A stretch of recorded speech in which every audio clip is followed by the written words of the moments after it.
Orang kaya, orang miskin, raja-raja, rakyat biasa, jenderal. Kau yang bilang, kau yang bilang. Hati-hati kau disuruh push up. Ya, semua mati. Berarti yang jadi masalah sesungguhnya bukan mati. Yang jadi masalah illa wa antum muslimun, kecuali dalam keadaan beragama Islam. Berarti ada orang Islam tapi matinya tidak beragama Islam. Siapa mereka? Contoh aja nih, contoh, jangan marah, contoh. Kau melanggar, kau tidak lihat ini. Saya lihat, Pak. Kenapa kau langgar? Saya tidak lihat Bapak. Kenapa kau tidak lihat saya? Bapak sembunyi di tikungan. Akhirnya tilang. Ini kalau di sidang 250.000. Tidak ada uangku, Pak. Sudah, berapa uangmu di situ? 50.000. Sudah, 50.000. Tidak ada pun bensin, Pak. Sini 40.000. Sini 10, ambil kau 10.000. Sudahlah itu. Dia pergi makan soto Betawi. Pas sudah makan soto Betawi, keluar dari warung, tabrak, mati. Matinya bisa dalam keadaan kafir. Kenapa? Ada uang haram dalam perutnya. Auzubillah min dzalik. Ini polisi film India, bukan polisi Indonesia. Oh, polisi Indonesia orang bagus. Itu polisi film India. Ya, saya bilang sama jamaah saya, hei ibu-ibu, jangan kau musuhi polisi. Kau kira hidupmu enak kalau tidak ada polisi? Rumah dirampok, anak diperkosa, istri dibunuh, harta dijarah, habis semua harta kita yang puluhan tahun dikumpul. Kita tahu pelakunya, kita identifikasi pelakunya, datang ke polisi, tolong Pak polisi, cari pelakunya, kejar dia, selamatkan hartaku, ini ciri-ciri orangnya. Kata polisi, mohon maaf, baru saja polisi bubar. Musuh itu polisi. Saya mau pergi ceramah, macet jalan, tidak bisa gerak, mau maju tidak bisa, mundur tidak bisa. Saya baca surah Yasin, sudah hatam, tidak gerak-gerak mobilku. Begitu datang polisi lalu lintas, selesai. Pun kalau ada polisi yang minta-minta uang di jalan, itu polisi film India.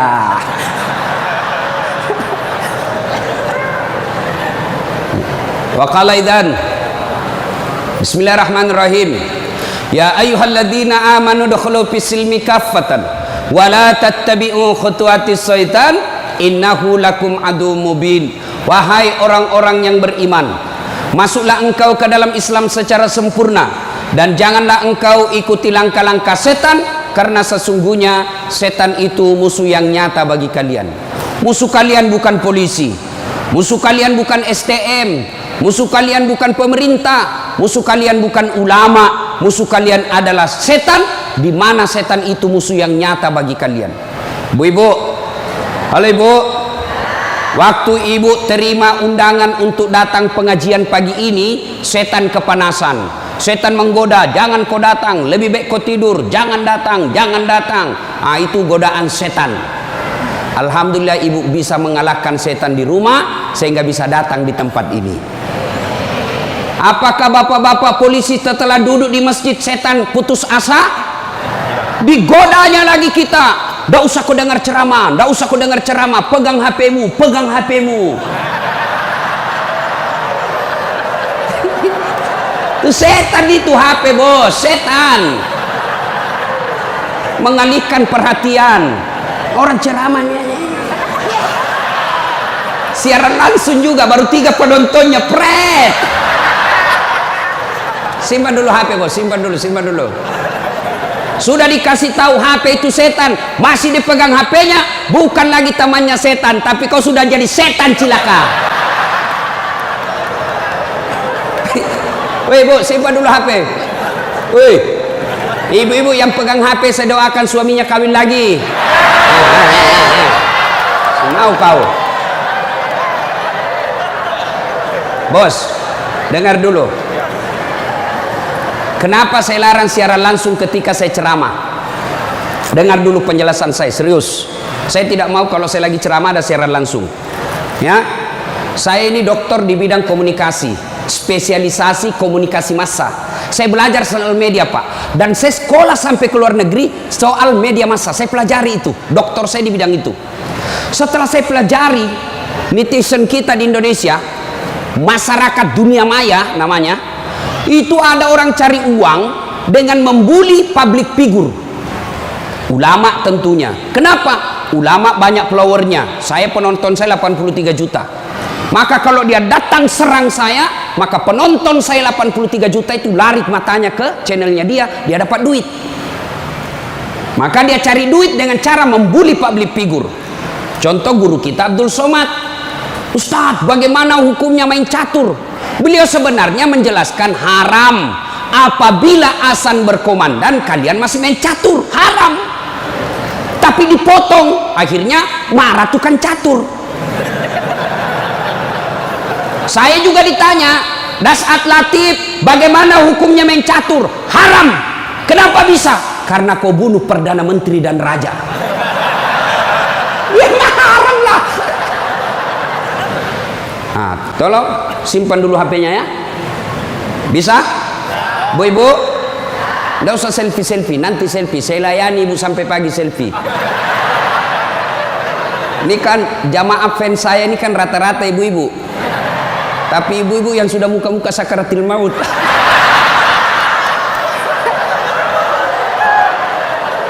Orang sudah lagi ceramah, selesai ceramah keringatan, capek, dia kejar kita. Ustaz, selfie Ustaz. Saya layani karena kalau tidak dia catat di medsosnya, sombong. Selfie lah dia. Ulangi Ustaz, kabur Ustaz. Ulang lagi Ustaz. Dalam hatiku, biar kulan 10 kali, nah mukamu yang kabur.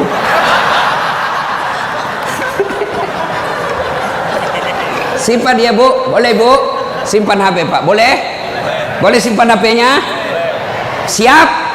Oke, kalau mau dengar ceramah saya, nonton saja nanti di YouTube saya. Ini ada nanti di YouTube, gambarnya lebih bagus, ya, suaranya lebih jernih.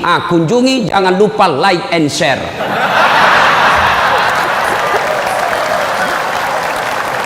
Kita dengerin bapak-bapak, ayo bos.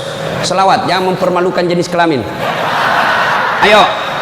Sholatul, yang di atas, ala tohara sholatullah ala yasin. Ini baru suara brimob. Kalau di kesatuan lain sholatullah, brimob bos, kencang. Kenapa? Kering.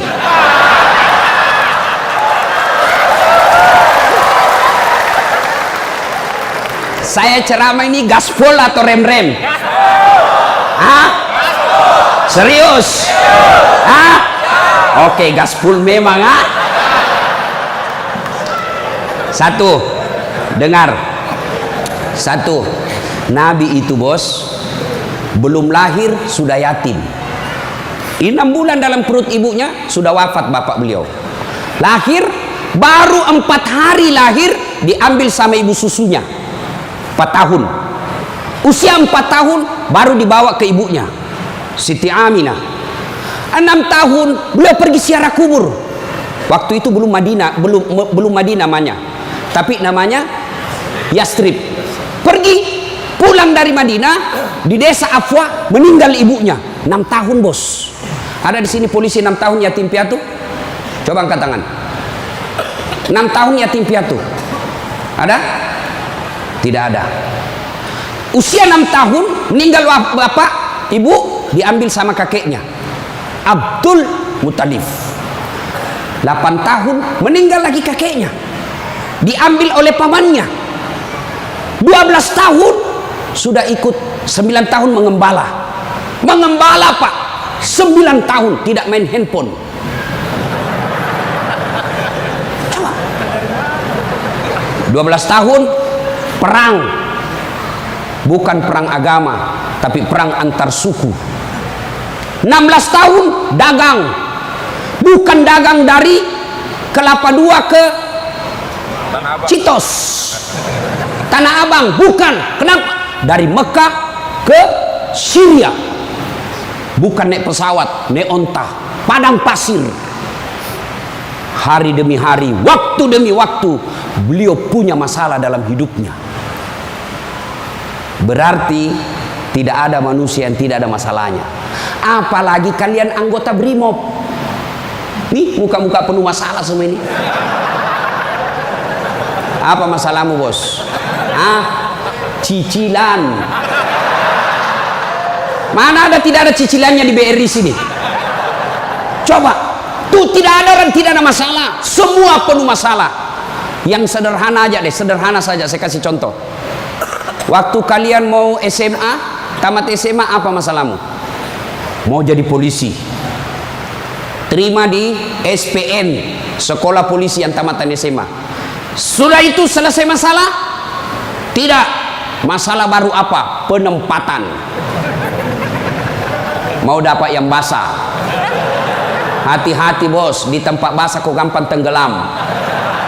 Sudah dapat tempat basah, mau lagi naik pangkat, sekolah lagi. Perlu lagi biaya. Sudah sekolah selesai masalahmu? Tidak. Penempatan lagi. Sudah penempatan, mau naik lagi jam pangkat.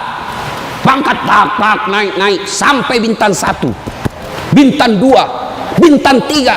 Selesai bintang 3, tidak, terancam pensiun. Ayo, mana ada orang tidak ada masalahnya? Ustadz, kau pikir tidak ada masalahnya Ustadz? Wow, masalah demi masalah. Apa masalahnya Ustadz? Ditipu. Kenapa bisa ditipu? Assalamualaikum Ustaz. Waalaikumsalam. Boleh pergi ceramah di Pulau Kijang? Boleh. Jelaskan saya ke situ. Kita dari Makassar naik pesawat ke Jakarta, dari Jakarta ke Jambi, dari Jambi naik mobil dulu 1 jam. Sudah itu naik perahu, speedboat. Berapa jam?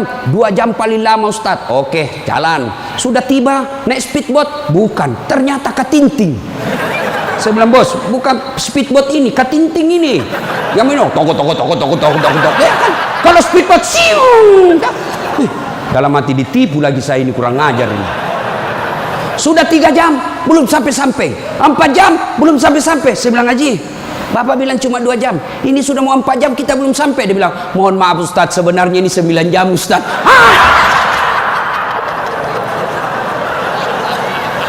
Kenapa Bapak bilang cuma 2 jam? Karena kalau saya bilang 9 jam pasti Ustaz tidak mau terima cara saya. Itu Pak, tidak ada orang tidak ada masalah. Apalagi kalian Barimo.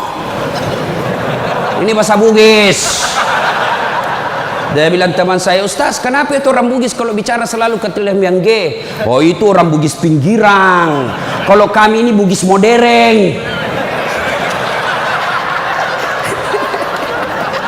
Bos, adik-adik polisi, ini yang brimob. Mana ada tidak ada masalah. Sepertinya dari semua pekerjaan, polisi lah yang paling banyak masalahnya. Kenapa? Masalahnya orang kita urus Pak. Dia yang baku tikam, kita yang repot. Periksa. Ayo, sudah sesuai pasal, datang lagi pimpinan. Atur sedikit itu. Masalah Pak. Mana ada tidak ada masalah. Ibu-ibu, yang sederhana. Masalah rumah tangga, bapak polisi, istri cantik. Bapak pikir bukan masalah. Istri cantik digoda orang. Apalagi kalau suaminya jelek. Oh, lebih masalah itu. Berarti bagus kalau istri jelek Ustaz. Istri jelek dihina orang. Masalah bos. Kita lagi malu jalan sama dia. Ada undangan pengantin, duluan aja dek, nanti kita ketemu di gedung. Sampai di gedung dia bilang istrinya, bang, mana kau bang? Saya sudah sampai. Mohon maaf dek, saya tidak jadi ke situ lagi benceret. Ayo, istri cantik masalah, istri jelek masalah. Coba, berarti bukan masalah kita. Masalah kita adalah bagaimana cara mengatasi masalah. Mengatasi masalah tanpa Ibu-ibu tahu juga pegadaian di sini. Hei, mengatasi masalah, Allah coba bilang, Pak polisi, Brimob, ada masalah, kau jadi komandan dulu. Tidak. Brimob, ada masalah, kau sekolah dulu jadi dokter. Ada masalah, kau kaya dulu. Ada masalah, kau Kapolres dulu. Tidak. Allah cuma minta dua. Ista'inu bis-sabri was-shalah. Sabar, perbaiki solatmu, Allah yang selesaikan masalahmu. Tiba-tiba dipindah,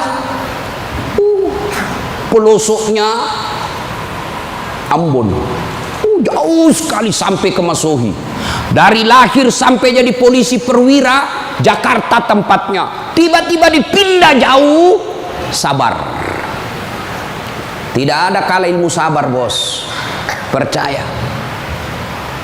Apa itu sabar, Ustaz? Lagi duduk-duduk di tempeleng, pak. Saya sabar. Bukan sabar itu, bos, beleng-beleng itu. Masa tidak ada salamu di tempeleng kok sabar? Enggak. Kecuali komandanmu tempeleng kok, ya sabar kok. Apa boleh buat dia, bos? Ya masa kau yang mau tempelin komandanmu? Tidak masuk akal toh. Ya wah, siap salah, siap salah. Nah itulah polisi, pak, biar benar, siap salah juga, siap salah. Maka ibu-ibu sayangi suamimu, karena kalau bukan kalian yang sayang suami, bu, siapa lagi? Coba kasihan ini, lihat-lihat ini mukanya. Coba ini, kalau di depannya komandannya, pak. Makanya jangan jajah suami. Kasihan ini, lihat ini polisi. Tidak ada kalah ilmu sabar. Pak, mau tahu ilmu sabar? Pulang nanti pelajari sejarah hidupnya Ayub alaihissalam. Coba lihat Ayub. Ayub alaihissalam diuji. Anak meninggal. Apa kata Ayub? Alhamdulillah, saya pernah punya anak. Berapa banyak orang bertahun-tahun suami istri tidak punya anak. Habis hartanya kebakar, habis hartanya bangkrut. Datang iblis, tidak usah lagi kau sembah Tuhanmu, apalagi kau sembah itu Tuhanmu Ayub. Dia ambil anakmu, dia ambil hartamu. Apa kata Ayub? Alhamdulillah, saya sempat kaya. Berapa banyak orang dari lahir sampai meninggal tidak kaya-kaya, saya sempat kaya. Alhamdulillah. Tidak cukup di situ, diuji lagi, sakit lagi Ayub alaihissalam. Datang lagi iblis, Yub, anakmu meninggal, hartamu habis, sekarang kau sakit, sembuh, ndak sembuh-sembuh, ndak usah kau sembah Tuhanmu. Apa kau sembah Tuhanmu itu? Dia ambil semua kesehatanmu. Apa kata Ayub? Alhamdulillah, saya sempat sehat. Berapa banyak orang dari lahir sampai meninggal tidak pernah sehat? Saya sempat sehat, alhamdulillah. Coba pakai ilmu ini, Pak. Bapak tenang. Tiba-tiba dimutasi, alhamdulillah saya dimutasi. Teman saya 13 yang daftar tidak ada yang lulus. Kau syukur. Maka beberapa hari yang lalu saya ketemu dengan nomor satunya polisi, Pak Kapolri, Pak Jenderal Idam Aziz. Beliau katakan, sampaikan kepada aparat kepolisian kalau Ustadz ceramah. Satu, gaya hidupmu jangan bermewah-mewah. Sederhana kalian. Ini baru jadi Kapolres. Kalau mau ke bandara, kayaknya dia punya itu bandara. Pengawalnya kayak 17 orang. Masuk semua, dia kuasai itu ruang VIP. Bukan kau yang punya itu, negara itu yang punya. Apa dilarang? Tidak dilarang, tapi tidak pantas.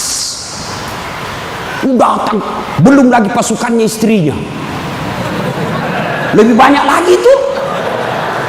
Dan ini istri-istri yang datang cari muka sama istrinya Kapolres. Kenapa? Karena istrinya Kapolres lebih tinggi pangkatnya daripada Kapolres. Suaminya AKBP, dia kombes. Itulah bisa dimutasi itu gara-gara pengaruh istri. Jangan, gaya hidup sederhana. Tahu puasa? Tahu puasa, Pak?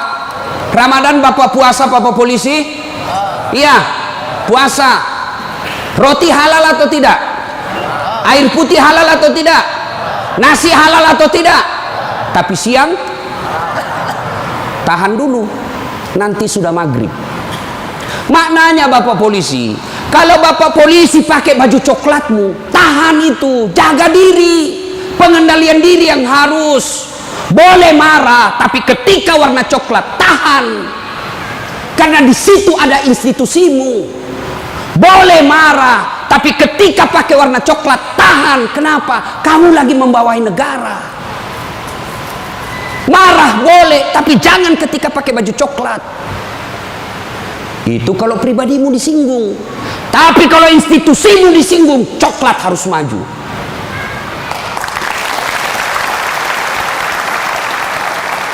Kalau kamu unjuk rasa, cuma unjuk rasa diludahi, anggap saja itu angin lalu. Biasa bos. Jangankan kalian, komandanmu saja yang jenderal pernah diludahi. Ketika juga seperti pangkat kalian. Ini kamu baru merah satu dilempar.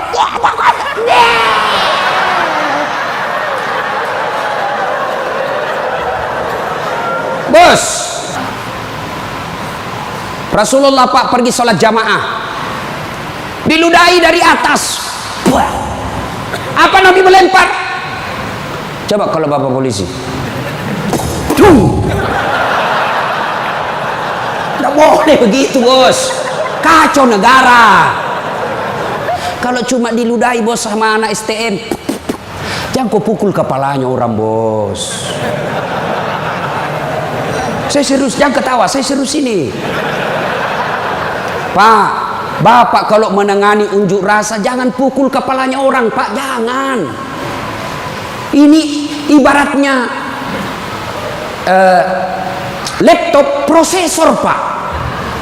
Kalau Bapak pukul otaknya orang, goyang otaknya, lalu dia gila sisa hidupnya, yang mestinya dia pakai sholat, mestinya dia pakai ngaji, karena Bapak pukul kepalanya, akhirnya sakit sisa hidupnya, Bapak yang tanggung dosa-dosanya.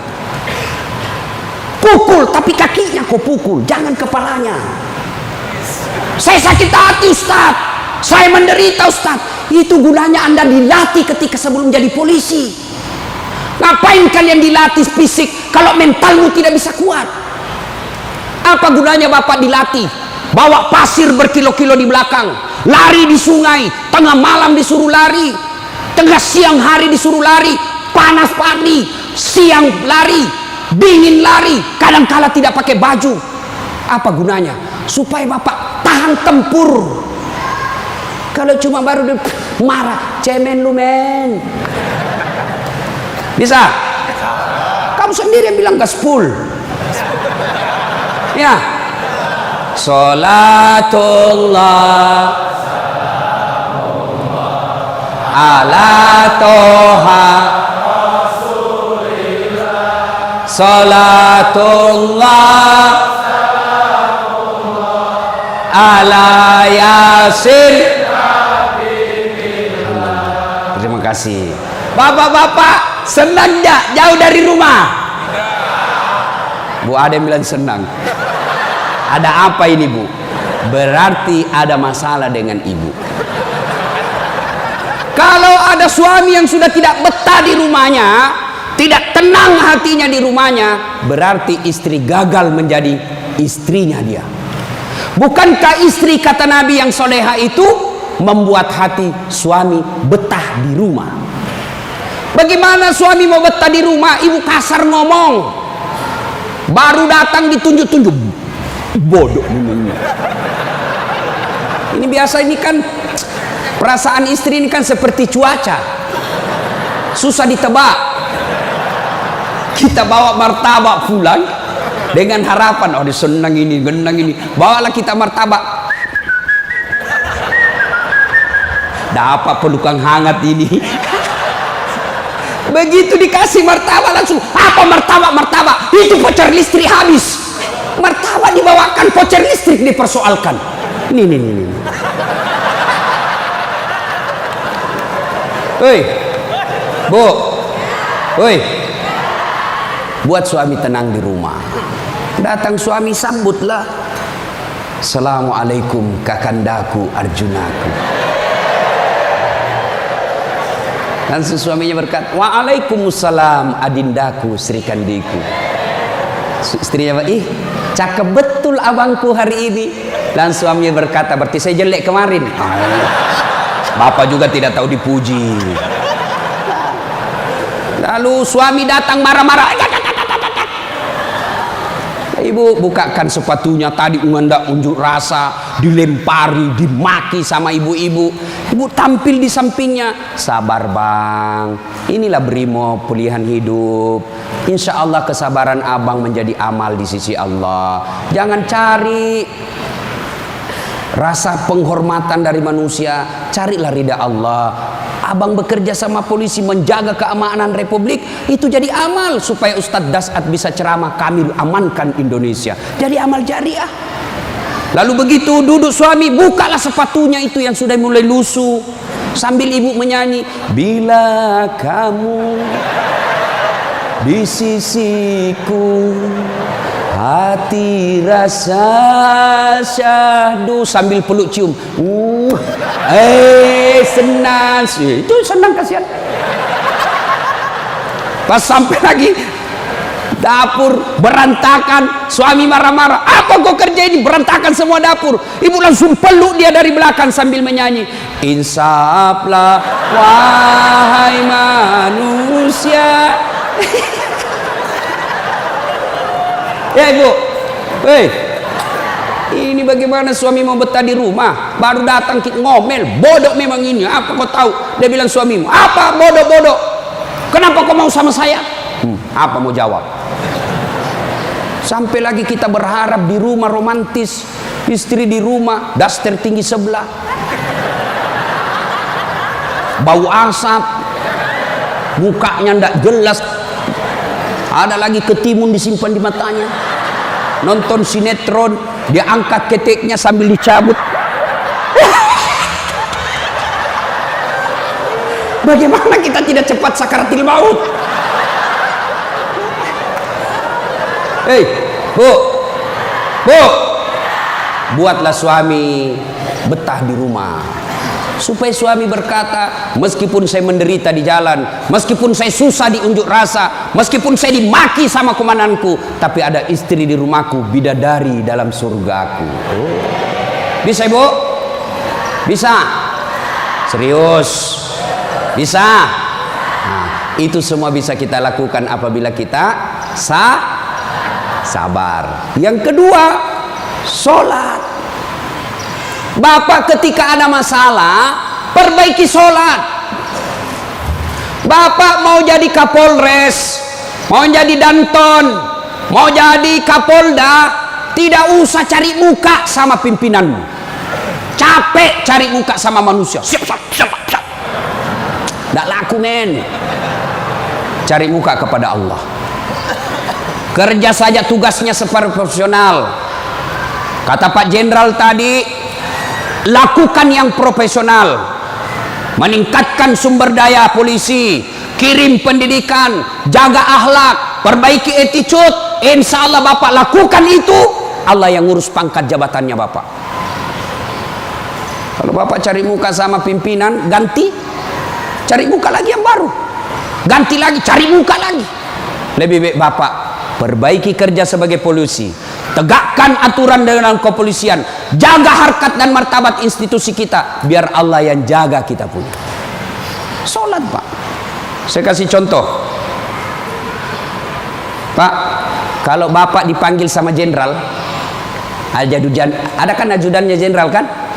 Coba lihat kalau ke jenderal panggil, Pak Dan, komandan panggil, ajudan, itu ajudan biar lagi tidur langsung lompat, siap komandan. Ada kuaci di mulutnya, siap. Kalau perlu dia telan itu kuaci di mulutnya. Ada kira-kira ajudan dipanggil, ajudan, tunggu dulu Pak. Diinjak lehermu bos. Ada bisa. Padahal ini jenderal ada pensiunnya, jenderal ada mutasinya, tapi kenapa kita terlalu takut? Lalu kenapa ketika Allah yang memanggil kita, hayya 'alas shalah, apa kita jawab? Tunggu. Ya sudahlah, kau kata Allah, ya sudah, urus sudah itu. Maka jangan heran 20 tahun Bapak jadi polisi, tidak bisa lepas dari kredit. Kenapa? Bapak nganggap enteng sama yang punya dunia. Saya sholat Ustaz. Betul Bapak sholat, tapi main-main. Allah. Karena budu, iya karena istan.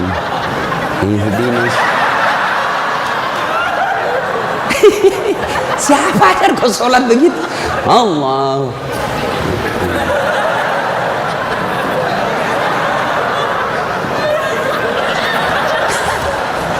Atau ada ibu-ibu yang tanya saya, Ustaz, boleh ke itu sholat tidak pakai BH? Kenapa? Panas di kompleks Ustaz, tidak ada kipas angin, tidak ada AC. Boleh, boleh, tapi tidak beradab namanya. Ibu ketemu sama jenderal tidak pakai BH, boleh enggak?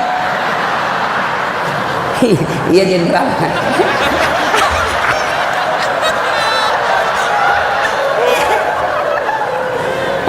Maka jangan heran Bapak bertahun-tahun sholat tidak bisa baik hidupnya. Kenapa?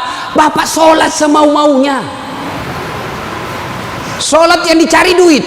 Allahu Akbar. Rakaat kedua. Tadi 100.000 duit saya.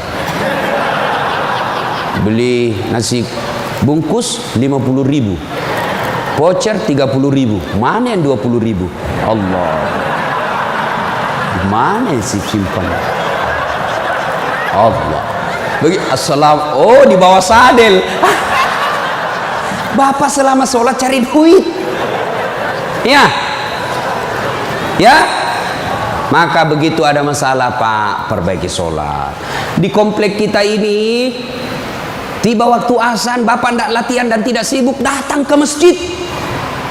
Sudah sampai ke masjid, yang dari sana, yang dari pintu sana menghadap kemana?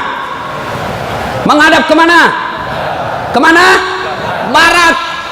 Mau orang Sulawesi, mau orang Jawa, orang Papua, orang Medan, datang ke masjid, menghadapnya sama ke barat. Tidak mengatakan orang Sulawesi Selatan dia menghadap ke selatan, dia orang Jawa Barat dia menghadap ke barat. Tidak. Nah, itulah makna pentingnya amanah dari jenderal kita tadi.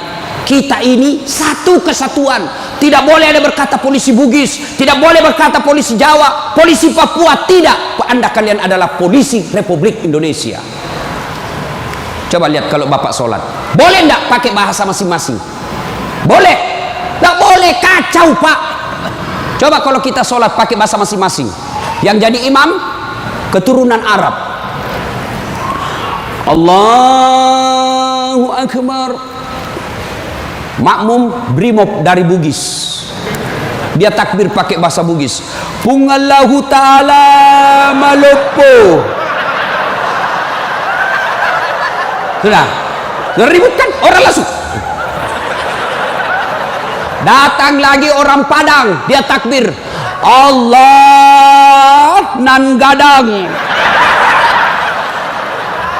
Lah kita balik lagi Padang. Mana datang lagi jamaah yang Allah ganal bujur. Kutai. Terakhir anak gaul dari Betawi. Allah gede banget gitu loh. Kacau kan? Begitu juga di polisi. Kalau rakyat Indonesia saja selalu disampaikan jangan berpecah belah, jangan bertengkar, kalian satu rakyat Indonesia. Apalagi polisi harus lebih bersatu. Jangan rakyat kita bersatu, polisi berpecah belah.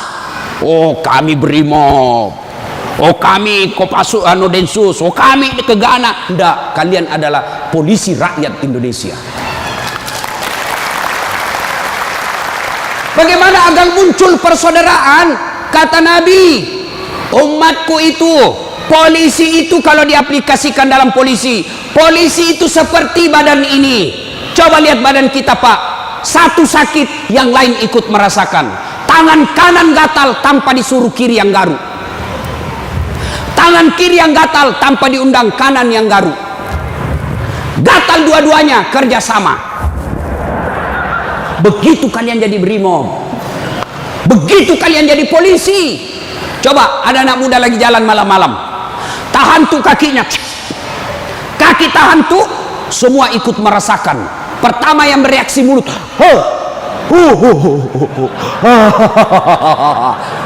yang kedua bereaksi apa? Mulut meniup, tangan mengusap, mata mencari mana yang luka, padahal kaki bermasalah. Tidak ada orang berangkat malam-malam tahan tuh kakinya, rasa kau, jalan lagi, jalan kau lagi, jalan lagi. Begitu mestinya menjadi polisi. Beda kesatuan tapi satu tugas, mengangkat citra dan martabat polisi Republik Indonesia. Ya, bersaudara. Tadi sama Pak Wadan, Jenderal saya bilang, beliau ini kan gersang. Lalu beliau katakan, betul gersang, tapi kami banyak teman. Kalau kalian mau kaya, perbanyak teman. Saya juga begitu, Pak. Saya ini tidak banyak duit, tapi banyak temanku. Temanku banyak duitnya. Ada Pak Kapolri, ada polisi macam-macam. Dia bilang, Pak Kapolri, bawa ini kartu nama aku, Ustaz. Simpan depannya, langsung dia hormat sama Ustaz. Aman, Jenderal. Makin banyak teman, makin gampang urusan selesai. Saya, Pak, saya tidak banyak duit, tapi banyak teman saya. Di Makassar hampir tidak pernah laku duit saya. Di mana-mana saya gratis. Makanya istri saya senang betul kalau saya ke pasar. Baru saya turun dari mobil, ada yang teriak, Assalamualaikum Ustaz. Aman dan terkendali. Sahabat, ambil sayur, ada isi ikan. Berapa Ji? Nggak usah Ustaz. Nggak enak. Berapa? Nggak usah. Padahal dalam hatiku, memang itu yang kutunggu. Ayo Pak. Dua, banyak teman, gampang selesai masalah. Saya pergi perpanjangan SIM di Polres. Baru saya turun dari mobil, keluar Kapolres. Assalamualaikum Ustaz. Siap Komandan. Ada apa ini Ustaz? Perpanjangan SIM. Panggil Kasat Lantas. Bantu ya, selesaikan cepat. Jangan kau minta uangnya Ustaz. Dosa uang Ustaz kau makan. Ayo Pak, banyak teman, gampang selesai masalah. Maka saudaraku polisi Brimob, jangan cari musuh. Kalau pribadi kalian yang dihina, selama kalian tidak terancam jiwamu, pasrahkan dirimu sebagai aparat kepolisian, insya Allah kesabaranmu menjadi amal di sisi Allah. Kecuali jiwamu sudah terancam, maka silahkan lakukan apa yang diajarkan oleh protap organisasi kalian.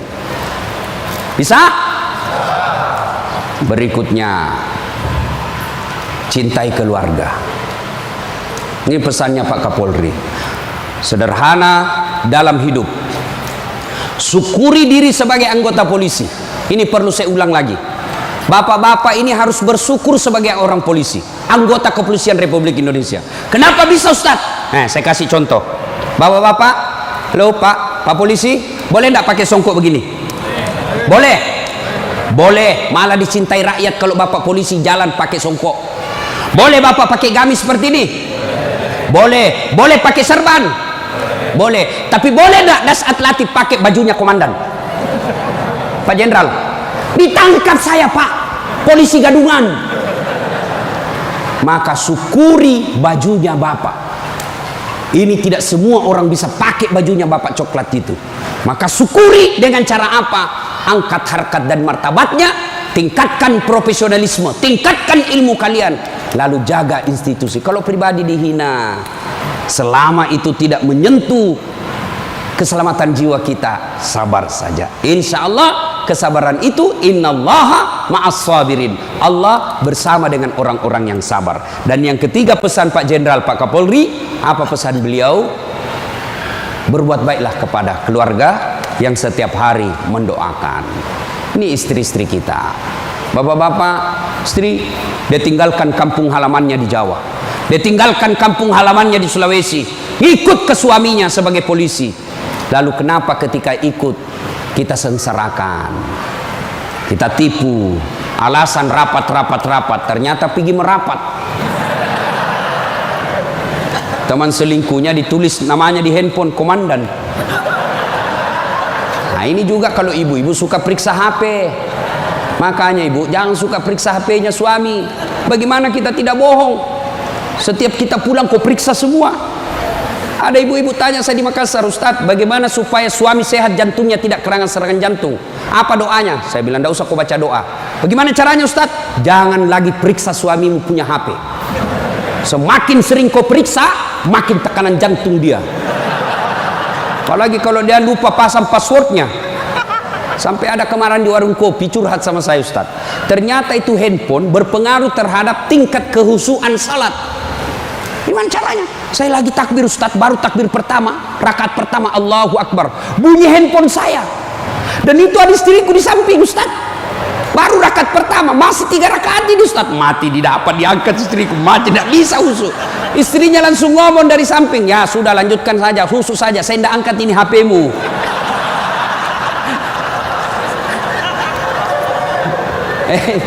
Nah, ibu bapak, saudara-saudara sekalian, banyak yang ingin kita sampaikan, tapi waktu yang terbatas. Hiduplah sederhana, bersabar, kemudian dekati Allah dengan meningkatkan kualitas sholat. Ini yang saya lupa, Ustadz, bagaimana kalau kita lagi tugas pengamanan, masuk waktu sholat, Ustadz, mau tinggalkan tempat tidak bisa, Ustadz, mau wudhu tidak ada air, bagaimana caranya, Ustadz? Inilah yang disebut daruriyah, keadaan darurat. Maka solusinya bapak tayamum.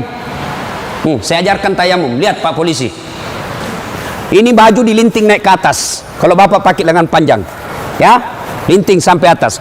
Lalu sudah itu letakkan telapak tangan di dinding, atau di dinding mobil boleh Pak, dinding mobil, kacanya mobil, dindingnya kah boleh. Atau kalau bapak ada pasir, letakkan telapak tangan di pasir.